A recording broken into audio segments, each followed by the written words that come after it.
Hi, today on Nat Chats, I want to talk about buying property and the difference between thinking of property, particularly when you're going to be living in it, as a home versus an investment. It's a curious thing that we see in real estate that sometimes people will miss out on property that they love because they negotiate too hard. They're desperate to try and get a deal and to win it from the seller as cheaply as possible and play games with the real estate agent. The second thing I sometimes see is when people ring up and say, Natalie, we've seen this property, we really love it, but we're worried about overpaying. We're not exactly sure what it's worth. Now, there are two different concepts here. It's thinking about the property as a home versus thinking about the property as an investment.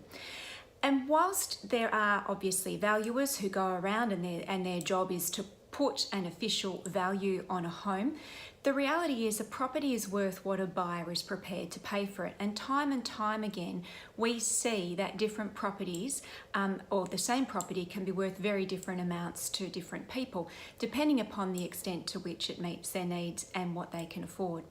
So sometimes when buyers will ring me, their clients, and they say, Natalie, we've seen something, we're not sure, we really love it, we think they're asking, we're talking to them, we think they want 10, 15, 20 grand too much.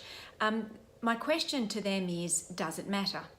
And the reason I ask that is because if they love the home, it meets all their needs, they are going to get their kids into the right school zone, they're going to, have the bus at their doorstep, it's going to fulfill all their lifestyle needs, and they've got their idea is to be there for the next, 10, 15, 20 years, it doesn't matter. If they're able to afford to purchase the property, why would you lose it for the sake of a small amount, in relative terms, a small amount of money? When you're negotiating on a deal to buy a property that you're living in, if you get fixated in playing games, and it's a bit like, getting caught up in the whirlwind of bartering in Bali, when you suddenly realise that bag that you want or that item that you want, you're only, you're arguing over pittance. It's a mere $2, and you're just doing it simply because you can, for the sake of having the win, or the feel that you're having a win. Now, whilst the money involved in purchasing a property obviously is more than $1 or $2, the principles are the same. Sometimes I think we lose sight of the fact that what we're looking to do is to purchase our home, the place that's going to be our refuge, where we're going to feel safe, where we're going to rest our head at night, where we're going to create memories with loved ones. That's really what should be important in the process.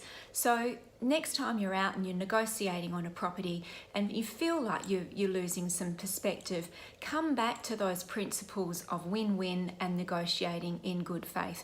Don't play games. Look, if the seller is being unrealistic and you're not prepared to pay that, all well and good, fine. But walk away knowing that in your heart you gave it your best shot and it wasn't meant to be. Don't have the regret of not putting that offer in or losing out on that property because you got too fixated on getting a deal. Have a great day.